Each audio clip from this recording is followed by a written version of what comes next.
वास्तव न्यूज में स्वागत है आपका। मैं सरदार। जयपुर शहर में आज एक समावेश किया है। इस समावेश कार्यक्रम में कोरेगांव की जीत की समावेश है, ताकि इस खुशी में आज बहुत सारे दलित पर संगठन यहाँ पर खूब भाषण किए हैं। मगर यहाँ पर सबसे पहले बाबा साहब भीमराव अंबेडकर का नाम लिया जाता है और उसके बाद इस कोरेगांव की जीत की खुशियों की बात। अब तो बाबा साहब भीमराव अंबेडकर हमारे देश के लिए इतना बड़ा एक किस्मत लिखा है। संविधान कहते हैं उसे, ताकि हम किस्मत कहते हैं, ताकि किस्मत एक ऐसी चीज है, ताकि संविधान से जुड़ा हुआ बाबा साहब भीमराव अंबेडकर उन्होंने लिखा है। आज वही नक्श और कदम पर चलता है भारत देश, वो है संविधान।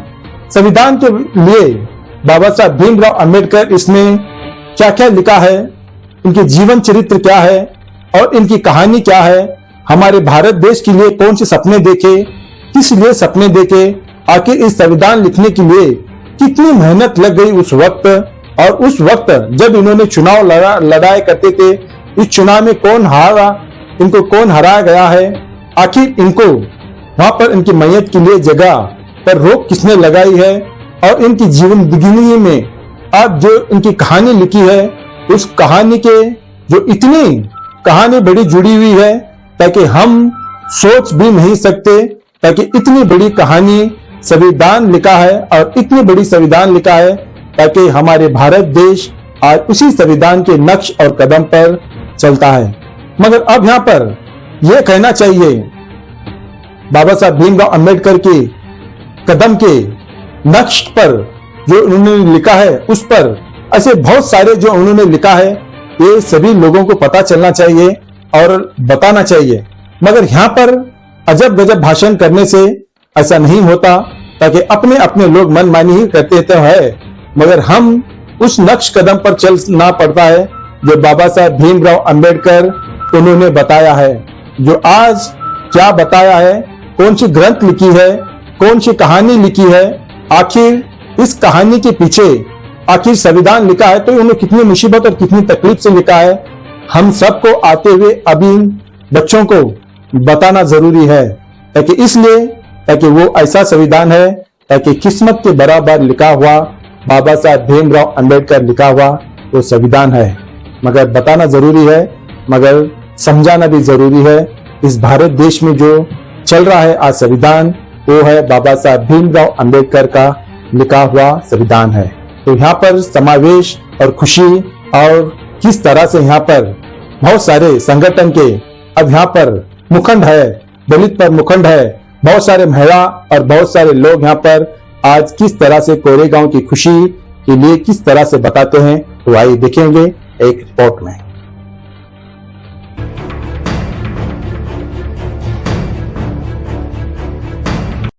प्रतियंति धम्मं शरणं गच्छामि, प्रतियंति संघं शरणं गच्छामि, पानाति पाता। अंबेडकर ಅವರಿಗೆ बुद्ध भगवान की, बुद्ध भगवान की। ಮೇಡಮ್ ಸ್ವಲ್ಪ ಮುಂದೆ ಬನ್ನಿ। ಆ ಕಾರ್ಯಕ್ರಮ ಆದ ನಂತರ ಅಲ್ಲಿ ನಮ್ಮ ಜಿಲ್ಲಾ ಸಂಚಾಲಕರಾಗಿರ್ಬೋದು, ನಮ್ಮ ಜಿಲ್ಲಾ ಸಂಘಟನಾ ಸಂಚಾಲಕರು ರಾಜು, ಇವರೆಲ್ಲರೂ ಸೇರಿ ಇಲ್ಲ ನಾವು ಬಿಜಾಪುರದಲ್ಲಿ ಒಂದು ಕಾರ್ಯಕ್ರಮ ಮಾಡಬೇಕು, ನಮ್ಮ ಬಿಜಾಪುರದ ಕಾರ್ಯಕ್ರಮ ಕೊಡಬೇಕು ಅಂತ ಬಹಳ ದಿವಸದಿಂದ ಆಗಿತ್ತು, 2 ವರ್ಷ।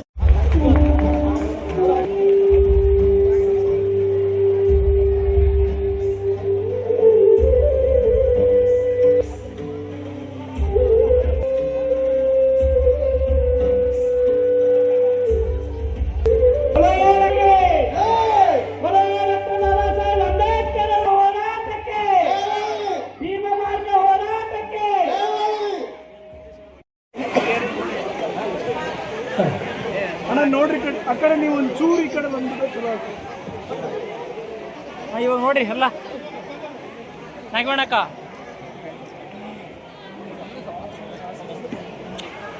ಹಿರಿಯ ಹೋರಾಟಗಾರರು, ದಲಿತ ಪರ ಚಿಂತಕರು, ವೇದಿಕೆ ನಿಲ್ತಕ್ಕಂಥವ್ರಿಗೆ ಗೌರವ ಅರ್ಪಣೆ ನೀಡಲಿಕ್ಕೆ ರೆಡಿಯಾಗಿರ್ಬೇಕು. ನೀವು ಹೋಗಿ, ನೀವು ರೆಡಿ ಮಾಡ್ಕೊಳ್ಳಲ್ಲ ನೀವೆಲ್ಲ. ಓಕೆ, ಒಂದೇ ನಿಮಿಷ ಸೆಟ್ ಆಗಿ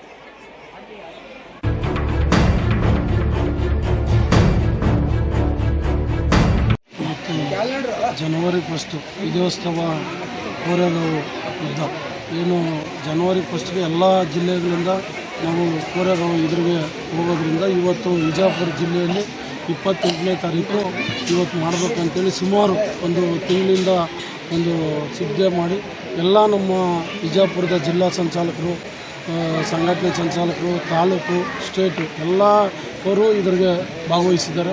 ಏನಿವತ್ತು ವಿಜಯಪುರದಲ್ಲಿ ನಾವು ಕಾರ್ಯಕ್ರಮನ ಇವತ್ತಿನ ಏನು ಮಾಡಿದ್ದೀರಿ ಆ ಕಾರ್ಯಕ್ರಮ ಮುಂದೆ ದಿನಗಳಲ್ಲಿ ಎಲ್ಲ ತಾಲೂಕು ಮಟ್ಟದಲ್ಲಿ, ಹೋಬಳಿ ಮಟ್ಟದಲ್ಲಿ, ಪ್ರತಿಯೊಂದು ಜಿಲ್ಲೆಗಳಲ್ಲಿ ಮಾಡಬೇಕಂತೇಳಿ ನಮ್ಮ ಭೀಮವಾದ ದಲಿತ ಸಮಿತಿ ಭೀಮ ಮಾರ್ಗ ತೀರ್ಮಾನಗಳಾಕೊಂಡಿದೆ. ಯಾಕಂದರೆ ಮುಂದಿನ ದಿನದಲ್ಲಿ ಸಾವಿತ್ರಿಬಾಯಿ ಫುಲೆ 3ನೇ ತಾರೀಕು ಹುಟ್ಟಿದ ಹಬ್ಬ. ಅಂದರೆ ನಮಗೆ ಇಡೀ ಭಾರತ ದೇಶದ ವಿದ್ಯೆ ತಂದುಕೊಟ್ಟಿದ್ದ ದೇವತೆ. ಆ ದೇವತೆನ ಎಲ್ಲ ಜಿಲ್ಲೆಗಳಲ್ಲಿ ಮಾಡಬೇಕಂತೇಳಿ ನಾವು ಆಗಲಿ ಮಾತಾಡಿದ್ದೀರಿ. ಎಲ್ಲ 3ನೇ ತಾರೀಕು ಪ್ರತಿಯೊಂದು ಗೌರ್ಮೆಂಟ್ ಸ್ಕೂಲ್ಗಳಲ್ಲಿ ಹೋಗಿ ಅವ್ರಿಗೆ ಲಾಡು, ಚಾಕ್ಲೇಟು, ಬುಕ್ಸು ಕೊಡಬೇಕಂತೇಳಿ ನಾವು ತೀರ್ಮಾನಗಳು ಹಾಕೊಂಡಿದ್ದೀರಿ. ಇವತ್ತು ನಾವು ಸುಮಾರು ಬುಕ್ಸ್ಗಳು ಕೊಟ್ಟಿದ್ದೀರಿ. ಇಲ್ಲಿ ಸುಮಾರು 300 ಮಕ್ಕಳಿಗೆ ಬ್ಯಾಗು, ಬುಕ್ಸು ವಿತರಣೆ ಊಟ ಆದ ನಂತರ ಅಂಥೇಳಿ ಮಕ್ಕಳು ಸ್ವಲ್ಪ ಲೇಟಾಗಿರೋದ್ರಿಂದ ಮುಂದೆ ಒಂದು 10-15 ನಿಮಿಷದಲ್ಲಿ ಅವ್ರಿಗೂ ಮಕ್ಕಳಿಗೆ ಬುಕ್ಸು, ಬ್ಯಾಗೆಲ್ಲ ಕೊಡ್ತಾಯಿದ್ದೀರಿ. ಏಪ್ರಿಲ್ 14ನೇ ತಾರೀಕು ಬಾಬಾ ಸಾಹೇಬ್ರು ಹುಟ್ಟಿತ್ತು. ಯಾಕಂದರೆ ಅವ್ರು ಹುಟ್ಟಿಲ್ಲ ಅಂದರೆ ಇವತ್ತು ನಾವು ಇಡೀ ದೇಶದಲ್ಲಿ ನಾವು ಬದುಕೋಕ್ಕಾಗ್ತಾ ಇರಲ್ಲ, ನಾವು ಒಂದು ಜೀವನ ಮಾಡೋಕ್ಕೆ ಆಗ್ತಾ ಇರಲ್ಲ. ಯಾಕಂದರೆ ಅವರು ಬಾಬಾ ಸಾಹೇಬರು ಏನು 2 ವರ್ಷ 11 ತಿಂಗಳು 13 ದಿನ ಬಾಬಾ ಸಾಹೇಬರು ಕುಂತ್ಕೊಂಡು ನಮಗೆ ಜೀವನ ರೂಪಿಸಿದ ದಿನ ಅದು. ಯಾಕಂದರೆ ಅವರು ಇದು ಇತಿಹಾಸ ಬರೆದಿಲ್ಲ ಅಂದಿದ್ರೆ ಇವತ್ತು ನಮ್ಮ ಮನೆ ಬರ ಏನೂ ಇಡೀ ಭಾರತ ದೇಶದಲ್ಲಿ ನಾವು ಎಲ್ಲೂ ತಲೆ ಎತ್ಕೊಂಡು ಓಡಾಡೋಕ್ಕಾಗ್ತಾ ಇರಲ್ಲ ಅಂಥ ಇದರಲ್ಲಿ. ಯಾಕಂದರೆ ಜೀತ ಮಾಡ್ಕೊಂಡು ನಾವು ಕೆಲವು ಮನೆಗಳಲ್ಲಿ ಜೀತ ಮಾಡ್ಕೊಂಡು ಸಗಣಿ ಬಸ್ಕೊಂಡಿದ್ದಂಥವ್ರು ಇವತ್ತು ಇಡೀ ಭಾರತ ದೇಶ ಕೊಂಡಾಡ್ತಾಯಿದೆ ಅಂದರೆ ಡಾಕ್ಟರ್ ಬಾಬಾ ಸಾಹೇಬ್ರಿಂದ, ಆಮೇಲೆ ಸಾವಿತ್ರಿಬಾಯಿ ಫುಲೆ ಅವರು, ಏನು ಜ್ಯೋತಿಬಾ ಫುಲೆ ಅವರು ಎಲ್ಲರೂ ನಮಗೆ ಭಾರತ ದೇಶದಲ್ಲಿ ವಿದ್ಯೆ ತಂದುಕೊಟ್ಟವರು. ಅವರು 12 ಸ್ಕೂಲ್ ಓಪನ್ ಮಾಡಿದವರು ಸಾವಿತ್ರಿಬಾಯಿ ಫುಲೆ ಅವರು. ಅದರಿಂದ ಇವರಿಗೆಲ್ಲ ಏನೇನಿದೆಯೋ ಎಲ್ಲರಿಗೂ ಪ್ರತಿಯೊಂದು ತಿಂಗಳಲ್ಲಿನೂ ನಾವು ಅವರ ಉದ್ದೇಶವನ್ನು ಮಾಡ್ಕೊಂಡು ಈ ಸಂಘಟನೆಯಿಂದ ಪ್ರತಿಯೊಂದು ಜಿಲ್ಲೆಗಳು, ತಾಲೂಕು ಎಲ್ಲರಿಗೂ ಭೀಮವಂದನೆಗಳು ಹೇಳ್ತಾ, ಇವತ್ತು ಎಲ್ಲ ನಮ್ಮ ಪತ್ರಿಕೆಯವರು ಎಲ್ಲರೂ ಬೆಳಗ್ಗೆಯಿಂದ ನಮ್ಮ ಜೊತೆಯಲ್ಲಿದ್ದೀರಿ. ನಿಮಗೂ ಭೀಮವಂದನೆಗಳು ಹೇಳ್ತಾ ನಾವು ಮಾತಾಡೋಕ್ಕೆ ಅವಕಾಶ ಮಾಡಿಕೊಟ್ಟಿರೋರಿಗೆ ಎಲ್ಲರಿಗೂ ಜೈ ಭೀಮ್, ಜೈ ಭಾರತ್ ಮಾತೆ. ಇದನ್ನು ವಿಜಯಪುರದ ಇಲ್ಲಿ 2 ವರ್ಷದಲ್ಲಿ ಅಂಬೇಡ್ಕರ್ ಭವನದಲ್ಲಿ ಫಂಕ್ಷನ್ ಮಾಡಿದಾಗ ನಾವು 3 ಆದೇಶ ಮಾಡಿದ್ರಿ. ಏನು ಪ್ರತಿಯೊಂದು ಬಡ ಮಕ್ಕಳು ಯಾರಿದ್ದಾರೆ ಎಲ್ಲ ಮಕ್ಕಳಿಗೆ ಬುಕ್ಸು, ಬ್ಯಾಗ್ ಕೊಡಬೇಕು ಅಂತ. ಅದು ಇವಾಗ ಸುಮಾರು ಒಂದು 15,000 ಬುಕ್ಸು ಕೊಟ್ಟಿದ್ದೀರಿ. ನೆಕ್ಸ್ಟು ಏನು ಏಪ್ರಿಲ್ 14 ಬರುತ್ತೋ ಪ್ರತಿಯೊಂದು ಹಳ್ಳಿಗೂ ಹೋಗಿ ಬುಕ್ಸ್ ಕೊಡಬೇಕಂತ ನಮ್ಮ ಲೀಡರ್ಗಳಿಗೆ ಹೇಳ್ತಾಯಿದ್ದೀರಿ ಬುಕ್ಸ್ಗಳು. ಆಮೇಲೆ ನಮ್ಮ ಸಂಘಟನೆಯಲ್ಲಿ ಪ್ರತಿಯೊಂದು ಹೆಣ್ಮಕ್ಳು ಅಂದರೆ ಪ್ರತಿಯೊಂದು ಜಾತಿಯವರು, ಇಂಥ ಜಾತಿ ಅಂತ ಏನಿಲ್ಲ, ಯಾರೇ ಹೆಣ್ಮಕ್ಳು ಡೆಲಿವರಿ ಆದರೆ 3,000 ರೂಪಾಯಿ ಕೊಡೋವಂಥ ಕೆಲಸ ಮಾಡಿದ್ದೀರಿ. ಇವತ್ತು ಹೆಚ್ಚು ಕಡಿಮೆ ಒಂದು 700 ಜನಕ್ಕೆ ಕೊಟ್ಟಿದ್ದೀರಿ. ಮುಂದೆ ಅಂಬೇಡ್ಕರ್ ಹುಟ್ಟಿದ ದಿನ ಆವತ್ತು ಸುಮಾರು ಒಂದು 100-150 ಜನಕ್ಕೆ ಕೊಡಬೇಕಂತೇಳಿ ನಾವು ಎಲ್ಲ ಜಿಲ್ಲೆಗಳು ಯಾರ್ಯಾರು ಮಾಡಿದ್ದಾರೋ ಒಂದು ಪಟ್ಟಿ ತಗೊಂಡು ಅದರಲ್ಲಿ ಏನು ನಮಗೆ ಒಂದು ರಸೀದಿ ಕೊಟ್ಟಿದ್ದಾರೋ ಆ ರಸೀದಿ ಪ್ರಕಾರ ಅದರ ಕೊಡೋಕೆ ಆ ದಿನ ನಾವು ಬೆಂಗಳೂರಲ್ಲಿ ಕಾರ್ಯಕ್ರಮ ಇಟ್ಕೊಂಡಿದ್ರೆ ಆವತ್ತು ಎಲ್ಲ ಒಂದು ಏನು ಪಟ್ಟಿ ಕಟ್ತಾರೋ ಅವ್ರಿಗೆಲ್ರಿಗೂ ಅಲ್ಲಿ ಕೊಡ್ತೀವಿ. ಆಮೇಲೆ ಯಾರೇ ನಮ್ಮ ಸಂಘಟನೆಯಲ್ಲಿ ಪ್ರತಿಯೊಂದು ಜಾತಿ ಬಡವರು ಯಾರೇ ಆಗಲಿ ತೀರೋದ್ರೆ 3,000 ರೂಪಾಯಿ ನಮ್ಮ ಸಂಘಟನೆಯಿಂದ ಕೊಟ್ಟಿದ್ದೀವಿ. ಅದನ್ನು ಮುಂದೇನು ಏನು ಏಪ್ರಿಲ್ ತಿಂಗಳಿಂದ ಶುರು ಮಾಡ್ತೀವಿ. ಅದನ್ನು ಯಾವ ರೀತಿ ಮಾಡಬೇಕಂತೇಳಿ ಎಲ್ಲ ಸ್ಟೇಟು, ಜಿಲ್ಲೆಯವರು, ತಾಲೂಕು ಕಮಿಟಿ ಎಲ್ಲ ಕುಂತ್ಕೊಂಡು ಅದನ್ನೊಂದು ಪಟ್ಟಿ ಮಾಡಿ ಅದನ್ನು ಮುಂದುವರಿಸ್ಬೇಕಂತೇಳಿದ್ದು. ಅಂದರೆ ದಲಿತರು ಮಾತ್ರ ಅಲ್ಲ, ಪ್ರತಿಯೊಂದು ಮುಸ್ಲಿಮ್ಸ್ ಆಗಿರ್ಬೋದು, ಎಲ್ಲ ಪ್ರತಿಯೊಂದು ಜಾತಿನೂ ಏನಿವತ್ತು ಎಷ್ಟು ಸಾವಿರಾರು ಜಾತ್ರೆ ಇದೆ, ಎಲ್ಲ ಜಾತಿ ಬಡವರಿಗೆ ಗುಡಿಸಿ ನಮ್ಮ ಸಂಘಟನೆ ಅಂತ ಕೊಡ್ಬೇಕಂತೇಳಿ ಕೊಟ್ಟಿದ್ದೀರಿ. ಮುಂದೇನು ಕೊಡ್ತೀರಿ. ಯಾಕಂದರೆ ನಮ್ಮ ಭೀಮ ಮಾರ್ಗ ಇಡೀ ರಾಜ್ಯದಲ್ಲಿ ಮನೆ ಮನೆಗೂ ತಗೊಂಡು ಹೋಗ್ಬೇಕನ್ನೋದು ನಮ್ಮ ಆಸೆ. ಯಾಕಂದರೆ ಬಾಬಾ ಸಾಹೇಬ್ರ ಕನಸೇನಿದ್ದು ನಾವು ಅವ್ರ ನಳ್ಳಲ್ಲಿ ಬದುಕ್ತಾ ಇರೋರು. ಅದರಿಂದ ಬಾಬಾ ಸಾಹೇಬ್ರ ಕನಸಲ್ಲಿ ಬದುಕಿ ಅವರ ಆಸೆಗಳನ್ನ ನಾವು ತೀರ್ಸೋ ಕೆಲಸ ನಾವು ಮಾಡ್ತೀವಿ. ಅಧ್ಯಕ್ಷರೇ, ಇವಾಗ ವಿಜಯಪುರ ಜಿಲ್ಲೆಯಲ್ಲಿ ಅಸ್ಪೃಶ್ಯತೆ ತಾಂಡವಾಡ್ತಾ ಇದೆ. ನೀವು ಏನು ಜಿಲ್ಲಾ ಪ್ರವಾಸದ ಮಾಡಿಬಿಟ್ಟು ಏನು ಅವರಿಗೆ ನಾವು ಬೆಳಗ್ಗೆ ಒಂದು ಕಾರ್ಯಕ್ರಮಕ್ಕೆ ಹೋಗಿದ್ರಿ, ಅಲ್ಲಿ ಹೇಳಿದ್ರಿ ಒಂದು ನೆಕ್ಸ್ಟ್ ಒಂದು ಮೀಟಿಂಗ್ ಕರೆದು ನಮ್ಮ ವಿಜಯಪುರದಲ್ಲಿ ಒಂದು ಮೀಟಿಂಗ್ ಕರೆದು ಏನು ಈ ವಿಜಯಪುರ ಜಿಲ್ಲೆಯಲ್ಲಿ ಏನು ಪ್ರಾಬ್ಲಮ್ ಇದೆ ಅದನ್ನೊಂದು ಪಟ್ಟಿ ಮಾಡಿ ಇದರ ಸರ್ಕಾರ ವಿರುದ್ಧ ಅಂದರೆ ಸರ್ಕಾರಕ್ಕೆ ನಮಗೇನು ಗಮನ ತರಬೇಕು ಅದನ್ನೊಂದು ನಮ್ಮ ಲೆಟರ್ ಮುಖಾಂತರ ಕೊಟ್ಟು ಆಮೇಲೆ ನಾವೊಂದು ಹೋರಾಟ ಶುರು ಮಾಡ್ತೀವಿ ಸರ್. ಕೆಲವೊಂದು ಹಳ್ಳಿಗಳ ಕಡೆ ಅನ್ಟಚಬಲ್ ಇನ್ನೂ ಭಾಳ ಅದಾವೆ. ಇನ್ನೂ ಏನೈತಿ ಚಾ ಅಂಗಡಿಯಲ್ಲಿ ಚಾ ಕುಡ್ಲಿಕ್ಕೆ ದಲಿತರಿಗೆ ಪ್ರವೇಶ ಇಲ್ಲ ಜಿಲ್ಲೆಯಲ್ಲಿ. ನಾವೇನು ಹೋಬಳಿ ಮಟ್ಟ ಲೀಡರ್ಗಳನ್ನ ತಾಲೂಕು ಮಟ್ಟ ಲೀಡರ್ಗಳು ಮಾಡಿದ್ರು ಅಂದರೆ ಇದನ್ನ ಎಲ್ಲಿ ಟೀ ಚಾಯ್ ಕುಡಿಯೋಕೆ ಹೋದಾಗ ಲೋಟ ಕೊಡಲ್ಲ, ಆಮೇಲೆ ಹೋಟ್ಲ್ಗಳ ಒಳಗಡೆ ಸೇರಿಸಲ್ಲ, ಆಮೇಲೆ ಬ್ರಾಹ್ಮಣರ ಮಕ್ಕಳ ಮದುವೆ ಆದರೆ ಅದನ್ನು ಮರ್ಡ್ರ್ ಮಾಡೋ ಅಂಥ ಕೆಲಸಗಳು ಶುರುವಾಗಿದೆ. ಇದ್ರಿಗೆ ನಾವು ಬೆಂಗಳೂರಲ್ಲಿ 10ನೇ ತಾರೀಕು ಸ್ಟೇಟ್ ಕಮಿಟಿ ಮೀಟಿಂಗ್ ಕರಿತಾ ಇದ್ದೀವಿ. ಕರೆದು ಎಲ್ಲ ಜಿಲ್ಲೆಗಳಲ್ಲಿ ಏನೇನಿದೆ ಅದನ್ನೆಲ್ಲ ಒಂದು ಪಟ್ಟಿ ಮಾಡಿ ಅದನ್ನು ಒಂದು ಸರ್ಕಾರ ವಿರುದ್ಧ ಒಂದು ಹೋರಾಟ ಮಾಡಬೇಕಂತೇಳಿ ನಾವು ಸ್ವಾಭಿಮಾನ ದಲಿತರು ಒಂದು ಹೆಣ್ಮಗು ಬ್ರಾಹ್ಮಣರ ಮಗುನ ಒಂದು ಮದುವೆ ಆಗಿರೋದು ಕಾರಣಕ್ಕೆ ಅವ್ರ ತಂದೆನೇ ಹೋಗಿ ಮರ್ಡರ್ ಮಾಡ್ತಾರೋ ಕಾಲ ಬಂದಿದೆ. ಅದು ನಾವು ನಿದ್ದೆ ಮಾಡ್ತಾಯಿದ್ದೀರಿ ಅಂತ ನಮ್ಮದು ತಪ್ಪಿದೆ. ಯಾಕಂದರೆ ನಾವು ಲೀಡರ್ಗಳಾದವರು ನಾವು ಸರಿ ಇದ್ದರೆ ಅದು ಆಗೋಕ್ಕೆ ಚಾನ್ಸ್ ಇಲ್ಲ. ಅಂದರೆ ಆ ಭಾಗದಲ್ಲಿ ಒಂದು ಲೀಡರ್ಶಿಪ್ ಬೆಳಿಬೇಕು. ಅದು ಯಾರು ತೊಂದರೆ ಮಾಡ್ತಾರೋ ಅವ್ರನ್ನ ನಾವು ಕೂಡಲೇ ಅವ್ರನ್ನ ಕಾನೂನು ರೀತಿಯಲ್ಲಿ ಬಂಧಿಸ್ಬೇಕಂತೇಳಿ ನಾವು ಈಗಾಗಲೇ ಅದನ್ನ ಖಂಡಿಸಿ ಇವತ್ತು ಎಲ್ಲ ಜಿಲ್ಲೆಗಳಲ್ಲಿ ಹೋರಾಟ ಮಾಡ್ತಾ ಇದ್ದಾರೆ. ಆ ರೀತಿ ನಿಮ್ಮ ಸಂಘಟನೆ ನಾವು ಎಲ್ಲ ಜಿಲ್ಲೆಗಳಲ್ಲಿ ಕಾರ್ಯಕ್ರಮ ನೆಕ್ಸ್ಟ್ ಶುರುವಾಗುತ್ತೆ. ಪ್ರತಿಯೊಂದು ಜಿಲ್ಲೆಯಲ್ಲ, ಪ್ರತಿ ತಾಲೂಕು ಆಫೀಸ್ ಮುಂದೆ, ಕಚೇರಿಗಳ ಮುಂದೆ, ತಾಲೂಕು ಮಟ್ಟದಲ್ಲಿ ಕಾರ್ಯಕ್ರಮ ಶುರುವಾಗಬೇಕು. ಅವ್ರಿಗೆ ಶಿಕ್ಷೆ ಆಗಲೇಬೇಕು, ಅವ್ರನ್ನ ಗಲ್ಡ್ಗೇರಿಸಬೇಕು ಅಂತ ನಮ್ಮ ಉದ್ದೇಶ. ಸಂಘಟನೆಯಿಂದ ತ್ರಿಬಲ್ ಪಿ ಮೆಡಿಕಲ್ ಕಾಲೇಜು ಧರಣಿ ಏನಿವತ್ತು 102 ದಿನ ಧರಣಿ ಕುಂತಿದ್ದಾರೆ, ಅದಕ್ಕೆ ನಾವು ಭಾಗವಹಿಸ್ತೀವಿ. ಸರ್ಕಾರ ಅದನ್ನು ಸರಿಯಾದ ರೀತಿಯಲ್ಲಿ ಗಮನ ತಂದಿಲ್ಲ ಅಂದರೆ CM ಮನೆ ಮುಂದೆನೇ ಧರಣಿ ಮಾಡೋಕ್ಕೆ ನಮ್ಮ ಚಳುವಳಿಯಿಂದ ಮುಂದುವರಿತದೆ ಸರ್. ಓಕೆ ಸರ್, ನಿಮ್ಮ ಹೆಸರು ಹೇಳಿ ಸರ್. ನನ್ನ ಹೆಸರು ಡಾಕ್ಟರ್ BN ವೆಂಕಟೇಶ್ ಅಂತೇಳಿ, ರಾಜ್ಯ ಸಂಚಾಲಕರು, ಬೆಂಗಳೂರು ಸರ್.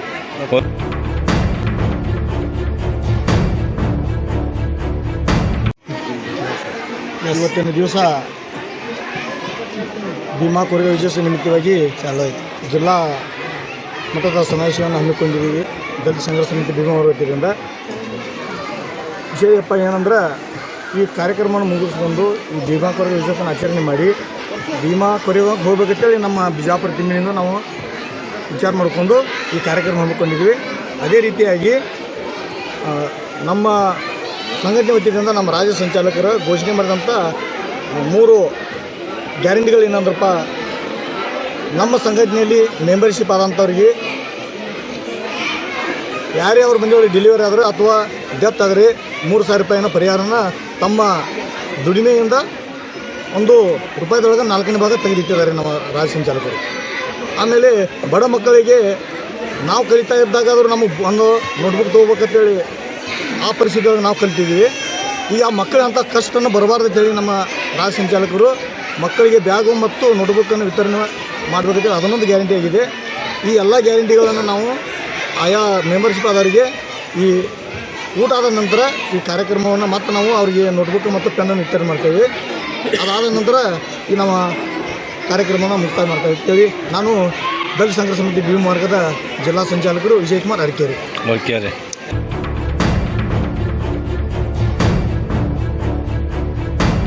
ಇವತ್ತೇನಾದ್ರೂ ಆ ವರ್ಣಾಶ್ರಮ ಪದ್ಧತಿ ಜಾರಿಯಲ್ಲಿದ್ದಿದ್ರೆ ರಾಜ್ಯ ಸಂಚಾಲಕರಾಗಿರ್ತಕ್ಕಂಥ BN ವೆಂಕಟೇಶ್ ಅಣ್ಣನವರು ದೊಡ್ಡವರ ಮನೆಯ ಸಗಣಿಯನ್ನ ಬಾಚಬೇಕಾಗಿತ್ತು.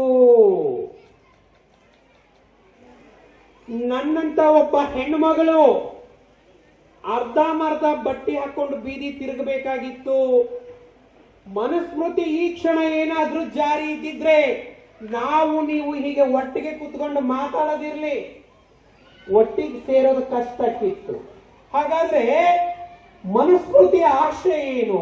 ನಿಮ್ಗೆಲ್ರಿಗೂ ಕರ್ಣ ಗೊತ್ತಾ ಅಣ್ಣ? ಅಧ್ಯಕ್ಷರೇ, ಕರ್ಣ ಗೊತ್ತಾ? ಕರ್ಣ ಗೊತ್ತೇನ್ರಿ? ಗೊತ್ತು. ಕರ್ಣನ ತಾಯಿ ಯಾರು? ಕುಂತಿ. ಕರ್ಣನ ಅಪ್ಪ ಯಾರು? ಪಾಂಡುರಂಗ. ಸೂರ್ಯದೇವ. ಸೂರ್ಯದೇವನ ವರಪ್ರಸಾದದಿಂದ ಹುಟ್ಟಿದವನು ಕರ್ಣ.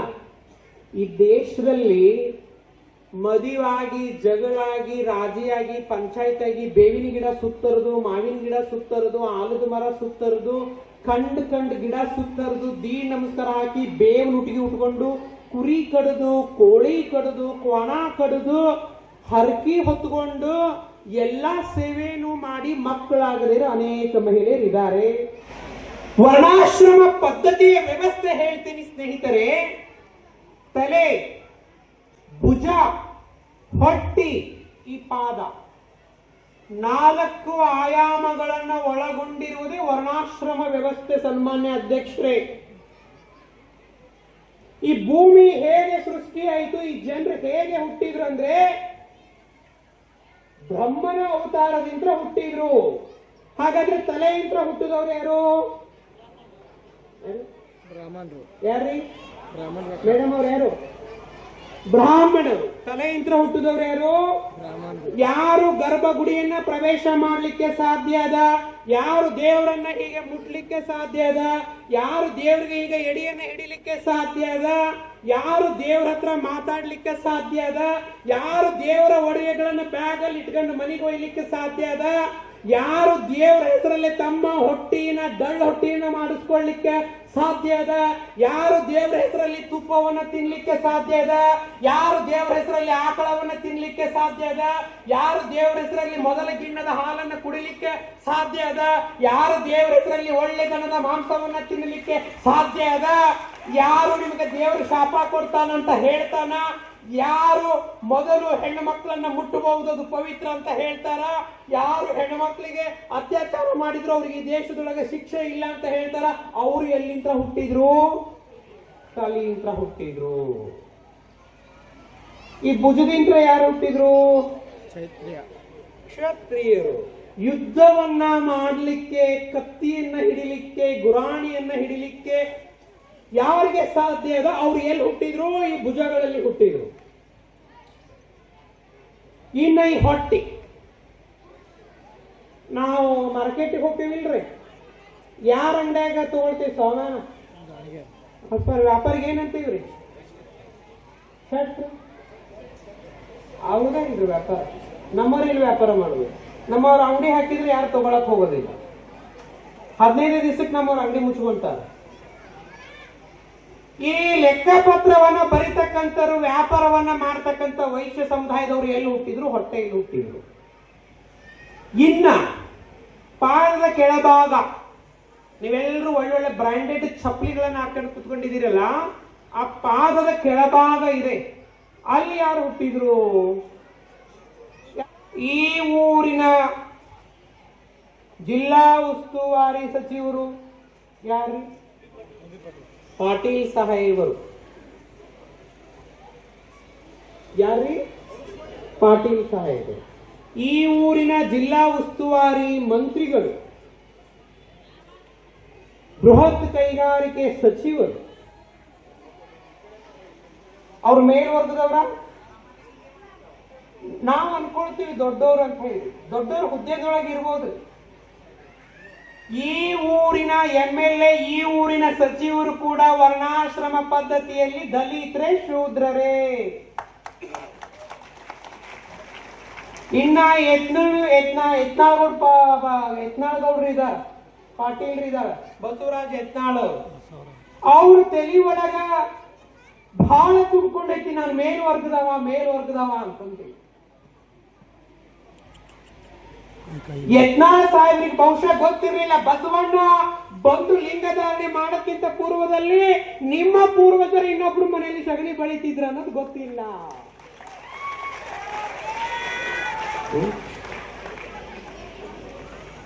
ಅವರಿಗೆ ಹಿಂದುತ್ವದ ಅಮಲು ನೆತ್ತಿಗೆ ಏರಿದಷ್ಟು ಬಸವ ತತ್ವದ ಅಮಲು ನೆತ್ತಿಗೆ ಏರಲಿಲ್ಲ.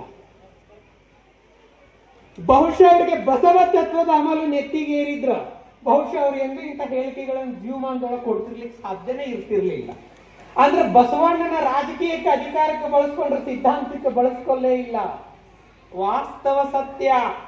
ಇಂದಿನ ಲಿಂಗಾಯತರು 12ನೇ ಶತಮಾನದ ದಲಿತರೇ. ಇಂದಿನ ಪಂಚಮಸಾಲಿಗಳು ವರ್ಣಾಶ್ರಮ ವ್ಯವಸ್ಥೆಯಲ್ಲಿ ದಲಿತರೇ, ಶೂದ್ರರೇ. ಇಂದಿನ ಬಣಜಿಗರು, ಇಂದಿನ ಕುಂಬಾರರು, ಇಂದಿನ ರೆಡ್ಡಿಗಳು, ಇಂದಿನ ಒಕ್ಕಲಿಗರು, ಇವರೆಲ್ಲರೂ ಏನಾಗಿದ್ರು? ವರ್ಣಾಶ್ರಮ ವ್ಯವಸ್ಥೆಯಲ್ಲಿ ಶೂದ್ರರೇ. ಇವರ ಜನನ ಎಲ್ಲಿ ಆಗಿದೆ ಅಂತ ಹೇಳಿದ್ರೆ ಪಾದದ ಕೆಳಗಡೆ ಆಗಿದೆ.